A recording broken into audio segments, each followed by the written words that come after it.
Good morning students. आज हम लोग चैप्टर मोशन का सेकेंड लेक्चर डिस्कस करेंगे और इसमें हम लोग इन टॉपिक्स के बारे में डिस्कशंस करेंगे। सबसे पहले आपको ग्राफिकल रिप्रेजेंटेशन ऑफ मोशन, जिसमें कि हम डिफरेंट मोशंस के लिए ग्राफ्स प्लॉट करेंगे। इसमें distance time graph, speed time graph, then equations of uniformly accelerated motion, then derivations of equations of motion by graphical method। After then हम लोग uniform circular motion के बारे में डिस्कस करेंगे और यूनिफॉर्म सर्कुलर मोशन में स्पीड कैसे find out की जा सकती है हम इसके बारे में भी जानेंगे। तो स्टार्ट करते हैं। सबसे पहले graphical representation of motion.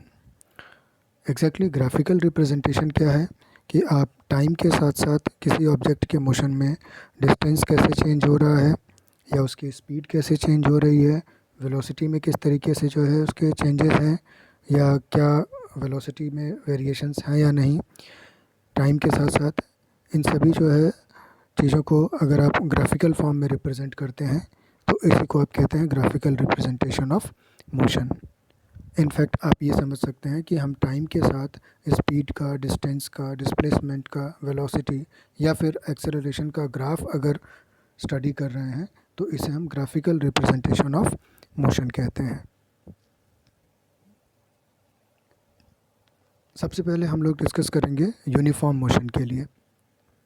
Uniform motion में जैसे कि अगर आपको distance time graph find out करना है तो एक एक्सेस पे आप टाइम लेंगे। एक्स एक्सेस पे मान लिया आपने टाइम ले लिया, इसे आप टाइम एक्सेस कहते हैं। वाई एक्सेस पे आपने डिस्टेंस ले लिया, इसे आप डिस्टेंस एक्सेस कहेंगे। और दोनों के इंटरसेक्शन पॉइंट को, दोनों एक्सेस को आपने ओरिजिन ले लिया। यूनिफॉर्म मोशन में डिस्टेंस टाइम ग्राफ, ये आपके पास स्ट्रेट लाइन आएगा जो ये शो कर रहा है कि इक्वल इंटरवल ऑफ टाइम्स में इक्वल डिस्टेंस कवर करेगा ऑब्जेक्ट। और यही अगर आप यूनिफॉर्म मोशन के लिए अगर distance time graph straight line है, दैट मीन्स कि ऑब्जेक्ट मूव कर रहा है और एक कांस्टेंट स्पीड से मूव कर रहा है। सपोज़ ऑब्जेक्ट रेस्ट में है तब कैसा ग्राफ आएगा, तो उस कंडीशन में ग्राफ आपका स्ट्रेट लाइन आएगा पैरेलल टू टाइम एक्सिस। जैसे मैं ये ड्रॉ करके बताऊंगा आपको, इस तरीके से ये टाइम एक्सिस के पैरेलल एक ग्राफ आ जाएगा।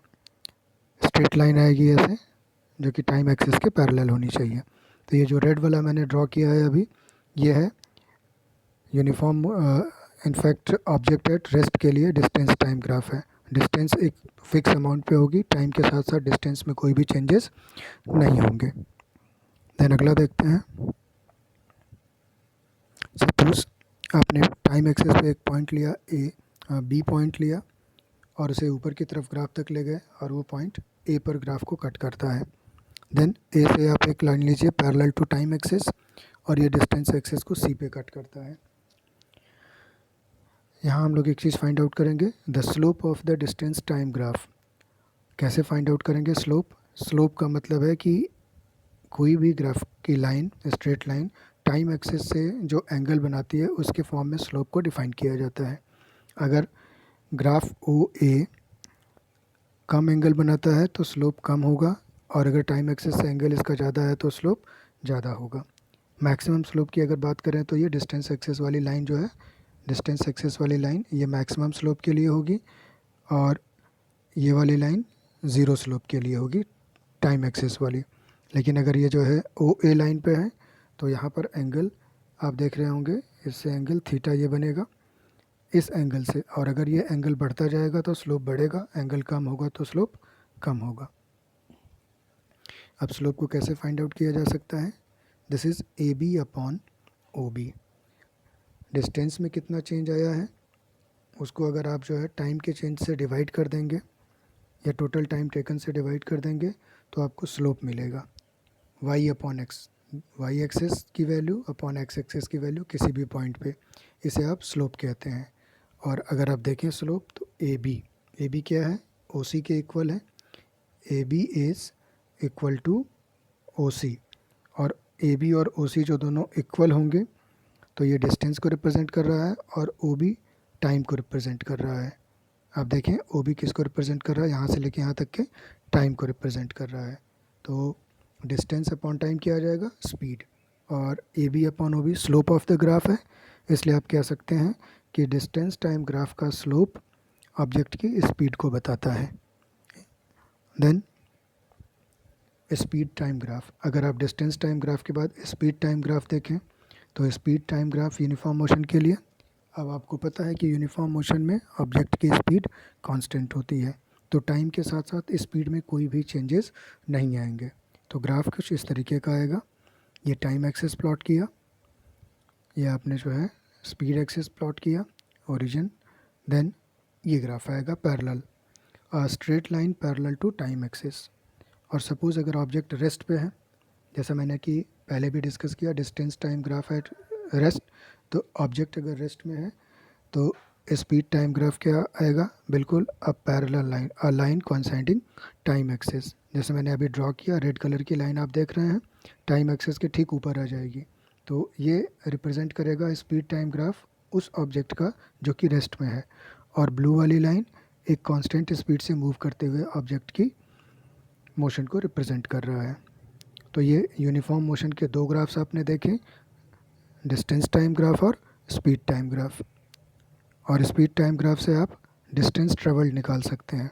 सपोज़ ग्राफ पे एक पॉइंट ए है और वहाँ से आपने परपेंडिकुलर एक लाइन ड्रॉ किया तो बी आया, ए बी, देन एक पॉइंट आपने सी लिया t2 टाइम पे, और t2 टाइम पर स्पीड टाइम ग्राफ के t2 टाइम पर स्पीड टाइम ग्राफ के ऊपर जो पॉइंट कट कर रहा है वो डी है। तो ए बी सी डी आपको एक रेक्टेंगल मिला। अब अगर आप A D, graph A D और टाइम एक्सेस के बीच में बाउंडेड एरिया की बात करेंगे तो बाउंडेड एरिया क्या होगा, ए बी सी डी। तो ए बी सी डी, ये पूरा का पूरा ए बी सी डी जो एरिया बाउंडेड है, इस एरिया को हम लोग फाइंड आउट करेंगे और देखते हैं कि ये एरिया क्या रिप्रेजेंट करता है। The area of the speed time graph indicates distance travelled. अगर आप वैल्यूज़ पुट करें, ये एरिया कवर किया, इस रेक्टेंगल का एरिया अगर आप फाइंड आउट करना चाहें तो A B into B C हो सकता है, और ए बी किसके इक्वल है, स्पीड की वैल्यू है, और बी सी टाइम की वैल्यू है। तो स्पीड इंटू टाइम क्या बताएगा आपको, डिस्टेंस ट्रेवल्ड बताएगा।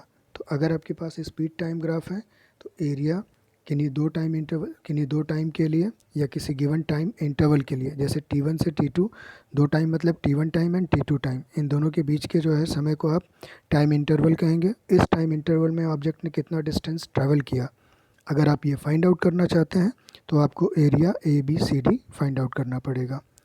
सपोज़ ऑब्जेक्ट अगर नॉन यूनिफॉर्म मोशन में होता तो डेफिनेटली आपके पास एक स्ट्रेट लाइन आती ग्राफ में, और ये लाइन जो है स्ट्रेट लाइन जो ग्राफ में मिलेगी आपको, वो लाइन टाइम एक्सेस से कोई ना कोई एंगल बनाएगी।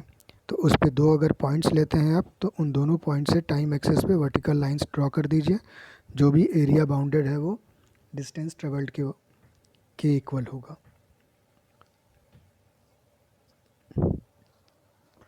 अब सपोज़ आपके पास नॉन यूनिफॉर्म मोशन का ग्राफ प्लॉट करना है आपको, तो नॉन यूनिफॉर्म के लिए सबसे पहले बात करते हैं distance time graph.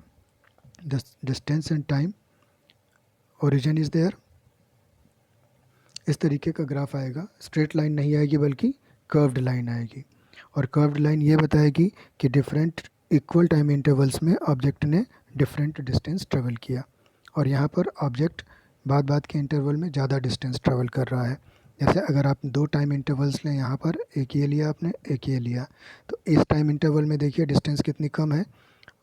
I hope कि आपको क्लियर होगा। मैंने दो वर्टिकल लाइन खींची हैं, इन दोनों में टाइम इंटरवल t1 t2 ले लें अगर आप, तो देखिए कि डिस्टेंस ट्रेवल्ड कितना कम है, डिस्टेंस ट्रेवल्ड बस इतने के इक्वल है।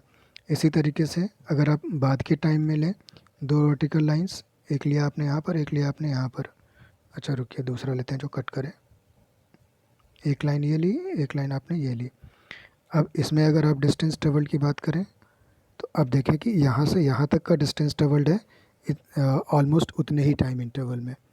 तो बाद में ऑब्जेक्ट की स्पीड बढ़ रही है, यानी डिस्टेंस ट्रेवल्ड उतने ही टाइम में ज़्यादा हो रहा है, दैट मीन्स कि स्पीड बढ़ गई है। Now the distance time graph uniform retardation. Retardation का मतलब है कि ऑब्जेक्ट की स्पीड कम हो। तो ग्राफ कुछ ऐसा आएगा, इस तरीके का। अब इसमें आप ये देखें कि स्टार्टिंग के टाइम में डिस्टेंस ज़्यादा कवर्ड है और बाद के टाइम में डिस्टेंस कवर्ड कम है। आप देख सकते हैं स्टार्टिंग में 0 से लेके यहाँ तक में इतनी डिस्टेंस कवर्ड है, और फिर अगले टाइम इंटरवल में यहाँ से यहाँ तक के टाइम इंटरवल में डिस्टेंस ट्रेवल्ड ज़्यादा है। तो इस तरीके से आप इसको समझ सकते हैं कि सेम डिस्टेंस के लिए ज़्यादा टाइम लिखा है तो ऑब्जेक्ट की स्पीड कम हो गई है, तो ये रिटार्डेड हो जाएगा। फिर से मैं समझा रहा हूँ, देखिए एक टाइम इंटरवल ये लेते हैं, दूसरा टाइम इंटरवल इसके बराबर ले लेते हैं, ऑलमोस्ट बराबर लेते हैं, मान सकते हैं ऑलमोस्ट बराबर। तो फर्स्ट टाइम इंटरवल में आप देखिए डिस्टेंस बहुत ज़्यादा कवर हुई है और सेकेंड इंटरवल में डिस्टेंस इतनी ही कवर हुई है, यहाँ से लेके यहाँ तक का डिस्टेंस कवर्ड है, जबकि यहाँ पर इस जगह से लेके इस जगह तक का इतनी डिस्टेंस ट्रेवल्ड है। तो फर्स्ट टाइम इंटरवल में ऑब्जेक्ट की स्पीड ज़्यादा है और बाद के इंटरवल्स में ऑब्जेक्ट की स्पीड कम है, इसीलिए क्या है ये यूनिफॉर्म रिटार्डेशन, ऑब्जेक्ट की स्पीड कम होते हुए है। देन अगर आपको स्पीड या velocity time graph find out करना है, इसमें यूनिफॉर्म एक्सेलरेशन के लिए टाइम एक्सिस लिया आपने, वेलोसिटी एक्सिस ले लिया, origin is there, then straight line. ये बता रहा है कि ऑब्जेक्ट की वेलोसिटी में जो इंक्रीज़ है वो बिल्कुल कांस्टेंट इंक्रीज़ हो रहा है, गिवन टाइम इंटरवल में इक्वल अमाउंट में वेलोसिटी इंक्रीज़ कर रही है। और इसका अगर आप स्लोप फाइंड आउट करेंगे तो जैसे डिस्टेंस टाइम ग्राफ का स्लोप स्पीड बता रहा था, तो वेलोसिटी टाइम या स्पीड टाइम ग्राफ का स्लोप एक्सेलरेशन बताएगा, acceleration A B upon O B, and the area of A O B gives the distance travelled. जैसे पिछले ग्राफ में मैं डिस्कस कर रहा था आपको कि स्पीड टाइम ग्राफ अगर आपने लिया है और यूनिफॉर्म मोशन के लिए तो आपके पास रेक्टेंगुलर शेप का एरिया आ रहा था, लेकिन नॉन यूनिफॉर्म मोशन के लिए यानी एक्सेलरेटेड मोशन के लिए ये ट्रायंगुलर शेप आ रहा है। तो इस ट्रायंगल का एरिया आपको फाइंड आउट करना पड़ेगा। जो शेडेड पोर्शन दिखाया गया, ये वाला पोर्शन जो शेडेड पोर्शन आप देख रहे हैं, इस पोर्शन का एरिया आप फाइंड आउट करेंगे, and that area is equal to the distance travelled by object. Then speed और velocity time graph for uniform retardation, यानी वेलोसिटी पहले ज़्यादा थी और बाद में कम हो रही है, तो ये इस तरीके का ग्राफ आ जाएगा। दोनों एक्सिस आपने ड्रॉ किया, origin is there, then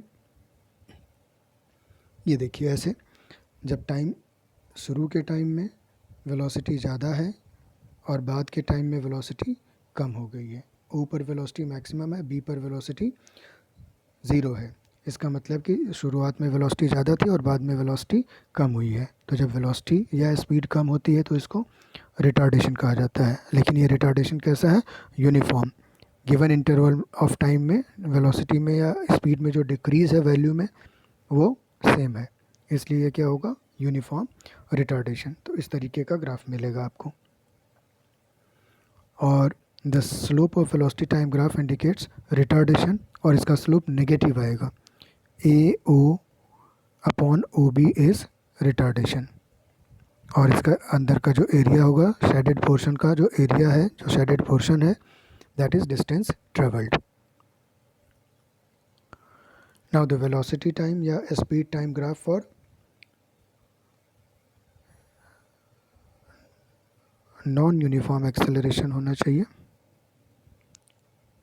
okay, uniform acceleration के लिए when the initial speed is not zero, अगर इनिशियल स्पीड ज़ीरो नहीं है तो आप देख रहे हैं यहाँ पर कि t इक्वल टू 0 पर इसकी स्पीड की वैल्यू क्या है, c के आसपास है, it is at point c, यहाँ पर स्पीड स्टार्ट हो रही है तो इनिशियल स्पीड इसकी 0 नहीं है। देन इसमें अगर आप स्लोप फाइंड आउट करें, the slope of the velocity time graph indicates acceleration again A B upon O B and this area, दो पार्ट्स हैं देखिए, ऊपर ट्राइंगल है और नीचे रेक्टेंगल है, तो टोटल डिस्टेंस ट्रेवल क्या होगी, एरिया ऑफ दिस ट्रेपेजियम, या ऐसे कह सकते हैं area of triangle plus area of rectangle. Now equations of uniformly accelerated motion. Uniformly accelerated motion means अगर कोई ऑब्जेक्ट ऐसे मूव कर रहा है कि उसका एक्सेलरेशन यूनिफॉर्म है, तो वेलोसिटीज़ में, टाइम में और एक्सेलरेशन में कुछ रिलेशंस होते हैं जिनको इक्वेशंस के फॉर्म में रिप्रेजेंट किया जाता है, और उन्हीं इक्वेशंस को इक्वेशंस ऑफ मोशन कहा जाता है. थोड़ा सा ग्राफिक से दिखाया कार कैसे जो है मूव कर रही है.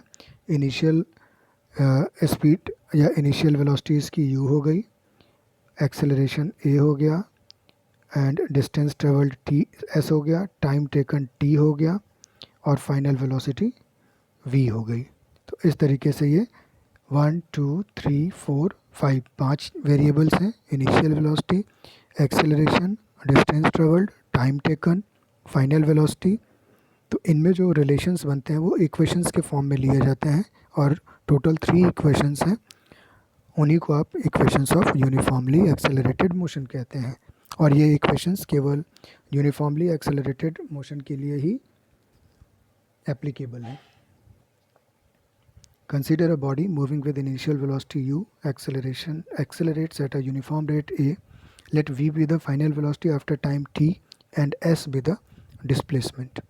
तो फर्स्ट इक्वेशन ऑफ मोशन क्या है, v equals to u plus A T. Second equation of motion s equal to U T plus half A T square. And third equation of motion it is v square equals to you square plus 2as. अब इन्हीं equations का हम लोग derivation देखेंगे कि in equation के relations को कैसे फाइंड आउट किया जा सकता है. वैसे इसके मैथमेटिकल मेथड्स भी हैं, लेकिन हमारे सिलेबस में ग्राफिकल मेथड्स ही हैं, तो हम लोग ग्राफिकल मेथड्स ही डिस्कस करेंगे. The very first one is first equation of motion. क्या है फर्स्ट इक्वेशन ऑफ मोशन, जैसे ग्राफ देखा आपको मिल गया, इनिशियल स्पीड या इनिशियल वेलोसिटी ऑब्जेक्ट की u, final velocity v. Initial velocity u देखिए पॉइंट a के लिए है, और फाइनल वेलोसिटी का मार्क जो है पॉइंट e पर है, जो कि v के इक्वल है, और o से लेकर t तक का टाइम इंटरवल t है. तो इसमें अगर आप इस ग्राफ का स्लोप फाइंड आउट करें तो देखिए स्लोप क्या आएगा. Slope is acceleration equals to change in velocity upon time taken for change. तो सपोज़ हम a से लेके b तक में वेलोसिटी में कितना चेंज हुआ है, तो जब ऑब्जेक्ट a पर था, a से आपने t इक्वल टू 0 पे ऑब्जेक्ट की वेलोसिटी u थी, t इक्वल टू t पर ऑब्जेक्ट की वेलोसिटी v हो गई, तो चेंज इन वेलोसिटी क्या होगा, v माइनस u. यानी स्लोप क्या आएगा, B D upon A D is slope. तो अगर आप B D upon A D find out करना चाहेंगे तो देखिए acceleration is B D upon A D. B D is equals to A E upon O C. अब O सी की value T के इक्वल है, और ए ई को क्या लिख सकते हैं आप, A E is O E minus O A. O E minus O A के इक्वल होगा, और ओ ई किसको रिप्रेजेंट कर रहा है, वी को रिप्रेजेंट कर रहा है. तो ओ ई की जगह पे आप वी लिख दीजिए, ओ ए की जगह पर आप यू लिख दीजिए. तो ए इक्वल्स टू क्या आ जाएगा, V minus you divided by T. अब इस टी को आप ए की तरफ ले जाइए लेफ्ट हैंड साइड में, तो v minus you equal to a into t आ जाएगा. अब u को आप ए टी की तरफ ले जाइए, तो v equals to you plus A T. And this is first equation of motion. मैं थोड़ा सा एक क्विक रिवीजन दे देता हूँ आपको. सबसे पहले आपको ये ग्राफ प्लॉट करना है जिसमें ऑब्जेक्ट की इनिशियल वेलोसिटी u हो, फाइनल वेलोसिटी v हो, और यूनिफॉर्मली एक्सेलरेटेड मोशन का ग्राफ हो. ये इसका आप स्लोप फाइंड आउट करते हैं, और स्लोप क्या होगा, B D upon A D के इक्वल होगा. फिर बी डी की वैल्यू ए ई के इक्वल होगी, और ए ई अपॉन ओ सी ए के इक्वल होगा. ए ई को आप ओ ई माइनस ओ ए लिख सकते हैं. तो ओ ई की जगह पर आप वी लिख दीजिए, ओ ए की जगह पर यू लिख दीजिए। तो इस तरीके से आप a equal to v minus u by t लिख सकते हैं। एंड फाइनली आपको एक्सप्रेशन मिलेगा v equal to you plus A t, sorry v equals to you plus A T. अब देखते हैं सेकेंड इक्वेशन ऑफ मोशन को कैसे आप जो है डिराइव कर सकते हैं। अगेन द सेम ग्राफ, और आपने अभी पीछे के जो है ग्राफिकल रिप्रेजेंटेशंस में पढ़ा कि अगर आपको डिस्टेंस फाइंड आउट करनी है किसी भी गिवन टाइम इंटरवल में, तो उतने टाइम इंटरवल में एरिया अंडर द ग्राफ अगर आप फाइंड आउट कर लेते हैं तो वो डिस्टेंस के इक्वल होगा। Then the area of the trapezium gives the distance travelled. Area is what, half into O C into O A plus C B. आपने मैथ्स में फॉर्मूला पढ़ा है 1/2 sum of parallel sides into height of the trapezium.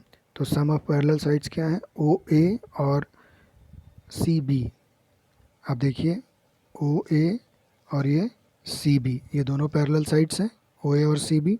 तो इनका सम और इसकी height क्या हो जाएगी, दोनों पैरेलल साइड्स के बीच का सेपरेशन, जो कि ओ सी के इक्वल होगा। ए डी या ओ सी दोनों में से कुछ भी लिख सकते हैं। तो इस तरीके से ट्रेपेजियम का एरिया मिलेगा। अब 1/2 और O C is time t, O A plus C B u plus v के इक्वल होगा। अब यहाँ पर आप वी की वैल्यू रिप्लेस कर देंगे फर्स्ट इक्वेशन ऑफ मोशन से। तो ये आ जाएगा 1/2 T into U plus A T. अब देखिए यू प्लस ए टी क्या है, this U plus A T is value of V. और इस टी को जब आप अंदर मल्टीप्लाई करेंगे तो आपके पास क्या आ जाएगा, S equals to 1/2 two U T plus half plus A T square. 1/2 को भी अंदर मल्टीप्लाई कर दें तो आपके पास आ जाएगा S equal to U T plus half A T square. इस तरीके से आपको सेकेंड इक्वेशन ऑफ मोशन का डेरिवेशन मिल जाता है। एंड अगला अगर आप देखें third equation of motion, graph आप सेम इस्तेमाल करेंगे और इसमें भी यही कॉन्सेप्ट आएगा कि the area under the graph is equal to distance. आप अगर पीछे देखें तो पीछे हम लोगों ने क्या किया था, हमने टी की वैल्यू वैसे ही रहने दी थी, वी की वैल्यू रिप्लेस की थी। इस वाले डेरिवेशन में क्या करेंगे, फिर से हम ट्रेपेजियम के एरिया का फार्मूला लेंगे 1/2 O C into O C plus C B. यहाँ पर हम लोग टी की वैल्यू रिप्लेस करेंगे, हम V plus U plus V को वैसे ही रहने देंगे, टी की वैल्यू रिप्लेस करेंगे। जैसे यहाँ पर देख रहे हैं आप, इस वाले एक्सप्रेशन में हम टी की वैल्यू रिप्लेस करेंगे। टी के लिए आप क्या लिख सकते हैं, एक्सेलरेशन के टर्म्स में आप फर्स्ट इक्वेशन ऑफ मोशन का दोबारा इस्तेमाल करेंगे। V plus you equals to 2s by T, V plus U 2s by T के इक्वल हो जाएगा।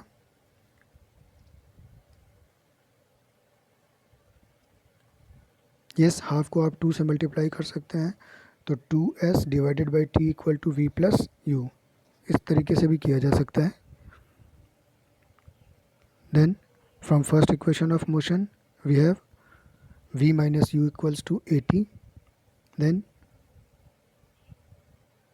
मल्टीप्लाइंग 1 एंड 2, इन दोनों को मल्टीप्लाई कर दीजिए तो v plus you into we minus you equal to we square minus you square, और 2s अपॉन टी इंटू 80 करेंगे तो टी और टी कैंसिल हो जाएगा, ये 2s a के इक्वल आ जाएगा। तो फाइनली आपके पास आ जाएगा V square minus you square equals to 2as। इसके अलावा आप ऐसे भी कर सकते हैं, मैं ये अंडरलाइन करता हूँ यहाँ पे।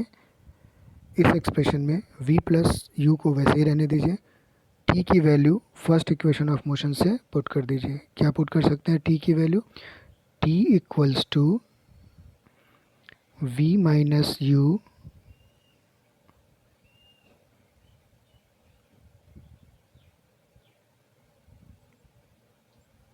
रुकिए मुझे आगे आना पड़ेगा,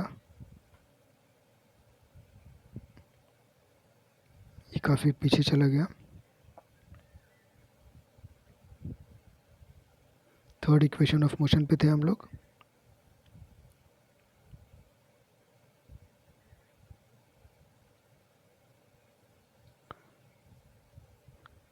ये देखिए आप, s equal to 1/2 into t और v plus u, u plus v या v प्लस यू एक ही बात है।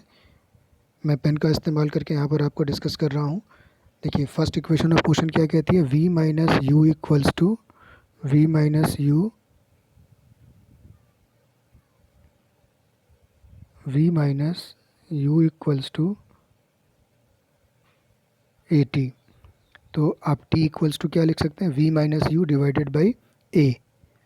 तो अगर आप t की जगह पर v minus you divided by a लिख देंगे तो आपके पास एक्सप्रेशन आ जाएगा 1/2 into v plus you into we minus you divided by a। And finally आपके पास v plus you into we minus u, v square minus you square आ जाएगा और नीचे डिवाइड में आ जाएगा 2a। फिर 2a को आप s से मल्टीप्लाई कर दीजिएगा तो 2as equals to we square minus you square आ जाएगा। ये भी बहुत आसान है, ऐसे भी कर सकते हैं आप। बाकी इस पीपीटी के अकॉर्डिंग जो मेथड है वो देख लीजिए। v plus you equals to 2s by t, then मैं आपको यहीं पर बताना चाह रहा था इस एक्सप्रेशन से t equal to v minus u by a लिख सकते हैं आप। और इस v minus u by a को जब आप इसमें सबमिट करेंगे, वैल्यू इसकी जो है t के लिए सब्सटीट्यूट करेंगे तो v plus you into we minus u upon a, और ये हाफ का मल्टीप्लाई हो जाएगा 2a आ जाएगा। फिर 2a को आप s से मल्टीप्लाई करेंगे तो 2as equal to v minus u into v plus u आएगा। और फाइनली आपके पास इक्वेशन बन जाएगी v square minus you square equals to 2as। This is third equation of motion. और v square equals to you square plus 2as के terms में भी इसको आप लिख सकते हैं, v square equals to you square plus 2as। Now uniform circular motion, बहुत सिंपल सा कॉन्सेप्ट है ये। कई बार आप लोगों ने जो है कोई पत्थर के टुकड़े को जो है रस्सी से बांध के और उसको जो है अपने हाथों से पकड़ के धागे को घुमाया होगा तो वो एक सर्कुलर पाथ में मूव करता है। इस तरीके की मोशन को आप यूनिफॉर्म सर्कुलर मोशन करते हैं।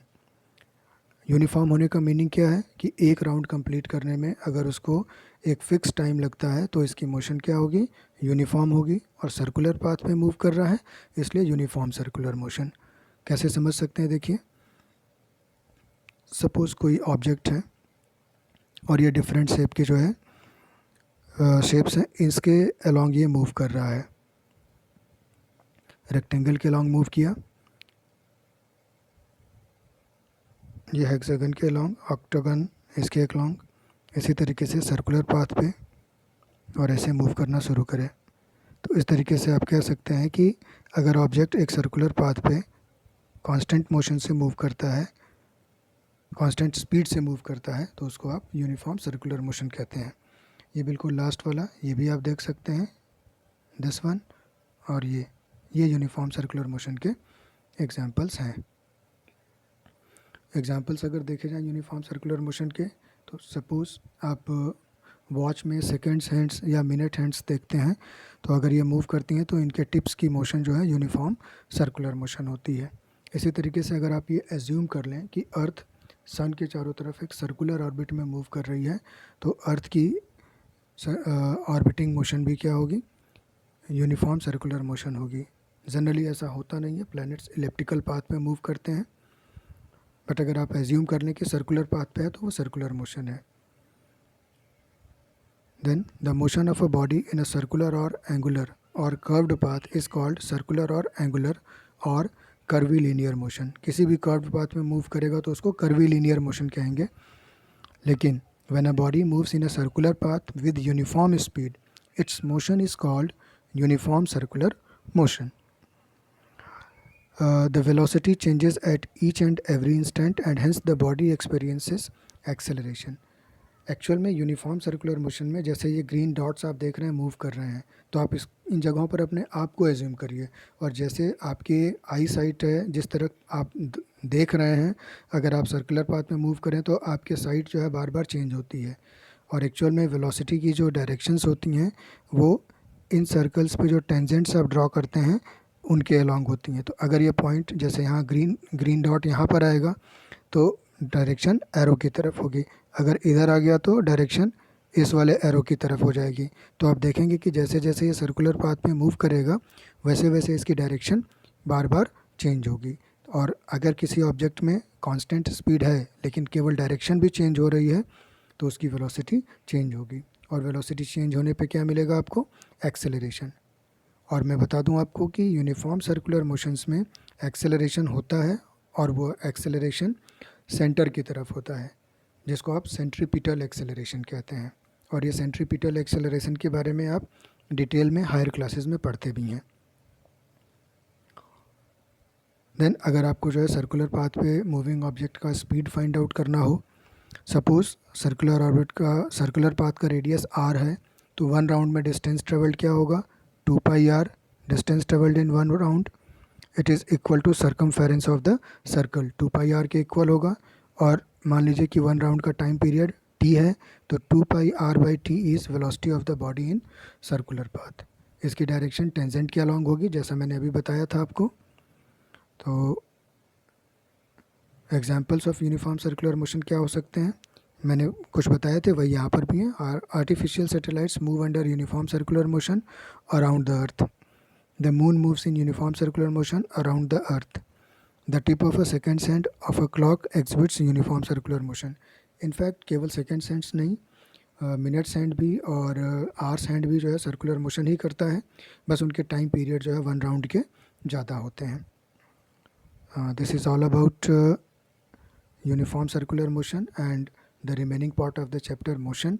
अगर आप लोगों को किसी भी तरीके की कोई डाउट्स हों तो आप इनको पूछ सकते हैं व्हाट्सएप पे, या पर्सनली आप जो है गूगल क्लासरूम पे भी मैसेज कर सकते हैं। और इसके न्यूमेरिकल पार्ट्स के बारे में हम लोग अगले लेक्चर में डिस्कस करेंगे। Thank you so much.